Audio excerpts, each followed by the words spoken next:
So today we're doing a deep dive into something that's, well, shaping up to be a really big deal in the Arctic, Russia's technological edge, specifically with its icebreaker fleet. Absolutely. It's a fascinating topic. You hear a lot about the Arctic becoming more accessible with climate change, Right.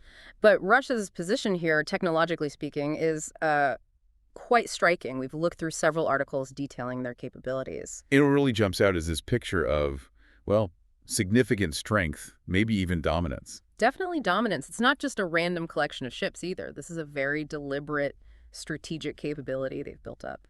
So our mission for this deep dive is basically to understand just how big this dominance is, the tech behind it all, and what it could mean moving forward. Yeah, the implications for trade, for geopolitics, the whole Arctic picture. Okay, so let's kick things off with just the numbers. The size of Russia's fleet. The figures I saw were pretty eye-opening. They really are. The sources consistently point to over 40 icebreakers. 40. Wow. And how does that compare? Well, that's the thing. No other country comes close, not even in the same ballpark, really. And it's not just the number, is it? There's something unique about what kind of icebreakers they have. Exactly. They're the only nation that builds and operates nuclear-powered icebreakers. That's a fleet within the fleet. Nuclear-powered. hmm In the Arctic, that must make a huge difference. What's the main benefit there? It fundamentally comes down to endurance, operational endurance. Yep. Think about it. A conventional diesel ships need to refuel often. The Arctic is vast, remote. Right. Fuel stocks would be a major constraint. Precisely. But with nuclear power, you have, well, virtually unlimited range. So they can just keep going. They can operate for weeks, months potentially, continuously breaking ice. We're talking nearly 3 meters thick without heading back to port for fuel. It's a game changer for presence and capability up there. Incredible. So this isn't just one or two test ships. They have whole classes of these nuclear vessels. Let's talk about the newest ones, Project 2022-20. The Arctica is part of that, right? Yes. The Project 2022-20, or LK-60A class, this is their modern generation. The Arctica itself was commissioned in 2020. And there are more following. Oh, yes. Sibir in 2021, Ural in 2022. And the Yakutia and Chukotka are planned for the next few years. They're really rolling them out. What makes this class so special, technically speaking? I read something about the hull design. The dual draft hull. That's a key feature. Tool draft. What does that let them do? It means these huge ships, over 33,000 tons of displacement, can adjust their draft so they can operate efficiently in the deep waters of the Arctic Ocean, Okay. but also navigate into much shallower river estuaries. Think accessing Siberian rivers, coastal areas. So it gives them flexibility, access to more areas. Exactly. Crucial for reaching resource zones or supporting inland infrastructure, and their powerful 60 megawatts of propulsion. Which translates to ice-breaking capability. They can continuously break through ice about 2.8, maybe 2.9 meters thick at a steady couple of knots. These are the largest, most powerful nuclear icebreakers anywhere, period. That's seriously impressive. Now, the sources also mentioned an older Arctica class, Project 10520. Bit confusing with the name. Yeah, it can be. The original Project 10520 Arctica class ships were the workhorses for decades. The Sibir, an older one, Rossiya, Yamal, 50, Lepobidi. Right, I recognize some of those names. They formed the backbone. Some reports mention them handling ice up to 5 meters thick. 5 meters, wow. Well, that's likely a peak capability, maybe hitting a ridge under perfect conditions. The newer 2022-20 figures are more about sustained continuous braking, but still very capable ships. And it was surprising to read that one of these, the 50 Lepobidi, is actually used for tourist trips to the North Pole. That's right. It kind of highlights just how robust these vessels are. They can do heavy strategic work and take tourists to the top of the world. It's quite a contrast. Then there's another class mentioned, the Timar class, for shallower water. Yes, the Timor and the Vigok, built back in the late 80s, early 90s. And designed specifically for those coastal areas and rivers. Exactly. They have a shallower draft naturally, and it's reducible down to about 7.5 meters. So they can get into places the big Arcticas can't. Are they also nuclear?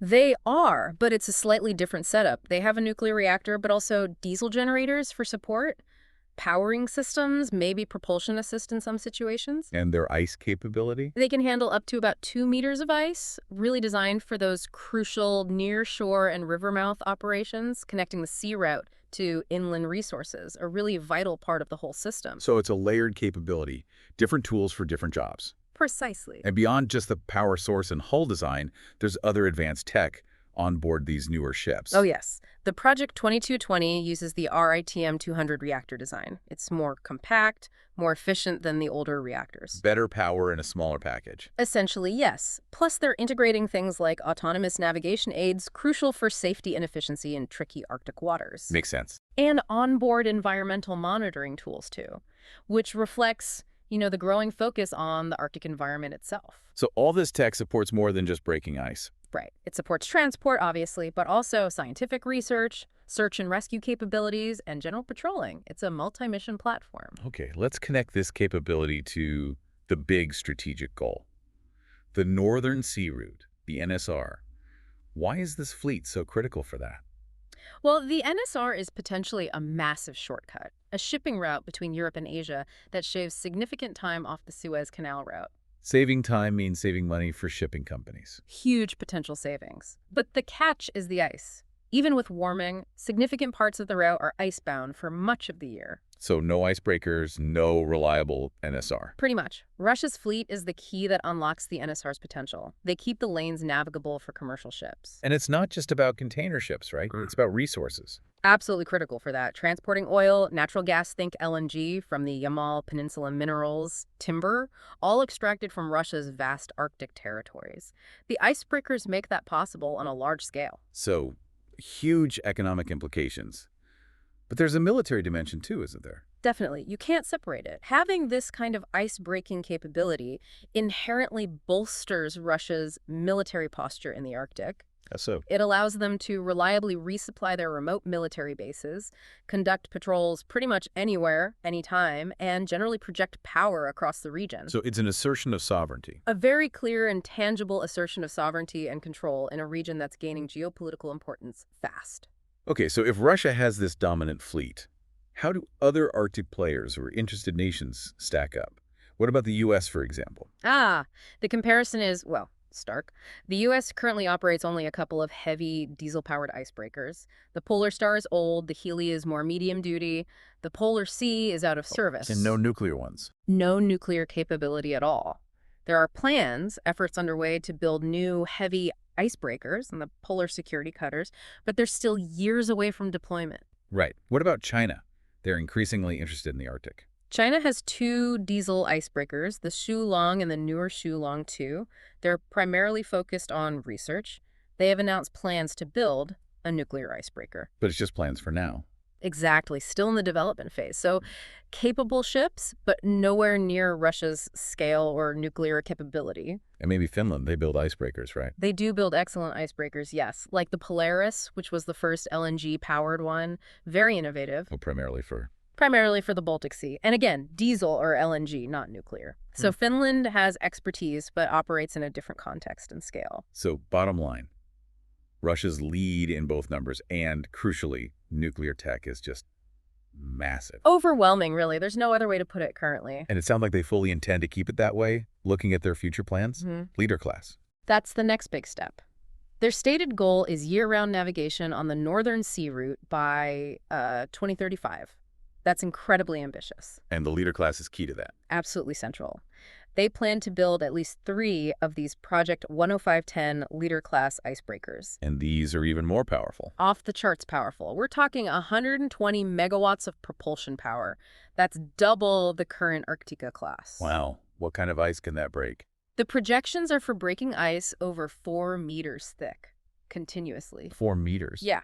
That capability would basically guarantee year-round access along the entire NSR, cementing their control over Arctic logistics and security for the long haul. So if we sort of zoom out and try to summarize the main point from all this. I think the core takeaway is that Russia's sustained investment and unique expertise in nuclear icebreaker technology gives them a really significant, almost unparalleled strategic and economic lever in the Arctic. Right. Their dominance isn't just theoretical. It directly enables control over the Northern Sea Route, resource extraction, shipping, military presence.